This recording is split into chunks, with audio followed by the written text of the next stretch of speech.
Buenas tardes, es un placer para nuestro grupo presentarles sobre la estructura, activación, desactivación y función de la superfamilia de proteínas G.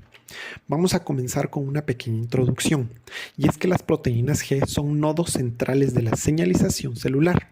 Actúan como interruptores binarios que conectan receptores de membrana con respuestas intracelulares. Incluye receptores acoplados a la proteína G y proteínas G, que alteran entre estados activados e inactivados mediante GTP o GDP, como se puede observar en las imágenes, con GDP o GTP respectivamente. El comprender su estructura y activación es clave para entender cómo funcionan procesos como la visión, el olfato, el metabolismo y por qué muchos fármacos funcionan modulando estas rutas. Vamos a adentrarnos un poco en la estructura de las proteínas G. Y es que las proteínas G son switches binarios que funcionan mediante ciclos de activación e inactivación, como se los había comentado. Son proteínas de unión a nucleótidos de guanosina, ¿sí? Y el genoma humano codifica casi 200 de estas proteínas. La superfamilia incluye proteínas G triméricas, involucradas en señalización adrenérgica, como lo es GS y GI, y visión, transducina, así como proteínas G pequeñas, como lo puede ser RAS, para transducción de señalización de insulina. RAS va a ser la que corresponde a esta imagen de acá, a su estructura. Y es que todas tienen la misma estructura central y utilizan el mismo mecanismo de switch entre conformaciones activa e inactiva, ya que cuentan con un bucle P, que es el de azul, ¿sí? Y estructuras switch 1 y 2, con presencia de residuos treonina 36 y glicina 60, respectivamente. Muchas están unidas a membrana por enlace covalente con lípidos, lo que les confiere afinidad por membranas y permite interacciones eficientes con receptores acoplados a la proteína G. Las triméricas, y ojo, esto es importante, tienen subunidades alfa, beta y gamma, en donde la subunidad alfa cambia de conformación al unirse a GTP, cambiando a esta conformación de aquí en la imagen, mientras beta y gamma se mantienen en este lugar, ¿sí? Como podemos observar en el ciclo que está aquí presente en la imagen.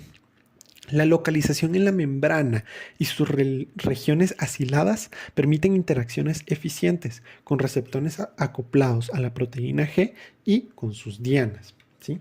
Pero vamos a pasar un poco a la activación y desactivación y la función también de las proteínas G. Y es que todas las proteínas G utilizan el mismo mecanismo, como les decía. Su conformación inactiva con GDP pasa a conformación activa con GTP, como lo podemos observar en este esquema. La proteína RAS sirve como prototipo, eso lo tenemos que tener claro. Cuando una hormona, que sería esta, activa un receptor, este facilita el intercambio GDP con GTP, ¿sí?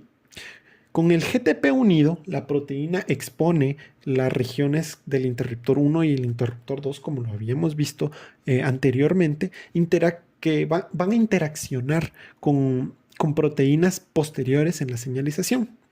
El determinante clave es el fosfato del GTP, el cual se va a unir al bucle, ¿sí? Y a los residuos de treonina y glicina, manteniendo la conformación activa, funcionando como muelles moleculares, por así decirlo. La desactivación ocurre posteriormente cuando se hidroliza el GTP a GDP, perdiéndose en los enlaces y relajándose la proteína, cerrando el ciclo y reiniciando la señal, como lo habíamos visto en el ciclo de la anterior imagen. Aquí lo podemos ver esquematizado de una manera clara.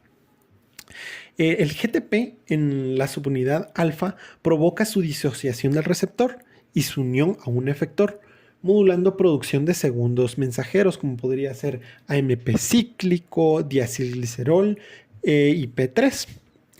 Por otro lado, las subunidades beta y gamma regulan otras dianas y rutas, no es que se pierdan, simplemente van a actuar amplificando o modulando las señales respectivamente. Estas rutas son dianas de numerosos fármacos, por lo tanto comprenderlas ayuda a entender farmacología clínica y toxicología. Vamos a hablar un poquito más sobre la función biológica, y es que biológicamente las proteínas G coordinan respuestas rápidas y específicas. Las proteínas G defectuosas causan diversas enfermedades, como pueden ser cánceres humanos, presentando mutaciones en RAS, como les había comentado, que eliminan su actividad GTPasa, manteniéndola constitutivamente activa y promoviendo división celular descontrolada. Pero vamos a hablar un poquito sobre la toxina del cólera, que nos puede servir como ejemplo. Y es que al ser una toxina la que produce, aquí está la proteína del cólera, produce una toxina con dos subunidades. Y es la subunidad B de esta toxina la que se une a los gangliósidos intestinales, permitiendo la entrada de la subunidad A. Esta subunidad cataliza la transferencia de ADP ribosa del NAD+, al residuo arginina del bucle P, ¿sí? De las GS, el cual habíamos hablado anteriormente. Esta ribosilación bloquea la actividad GTPasa de la GS, ¿sí? Aquí está, manteniéndola permanentemente activa.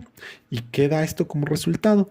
Que la adenilciclasa permanece estimulada, el AMP cíclico se eleva y se produce una secreción intestinal masiva de iones, de electrolitos, de agua, causando diarrea grave, ¿sí? Este ejemplo ilustra perfectamente cómo una toxina puede alterar las proteínas G conectadas con los receptores acoplados a la proteína G, afectando la señalización. Y también por qué es crucial entender estos mecanismos para desarrollar intervenciones terapéuticas o de mitigación. En resumen, las proteínas G conectan receptores de membrana con rutas intracelulares, regulando respuestas esenciales y sirviendo como blancos clave para fármacos y toxinas.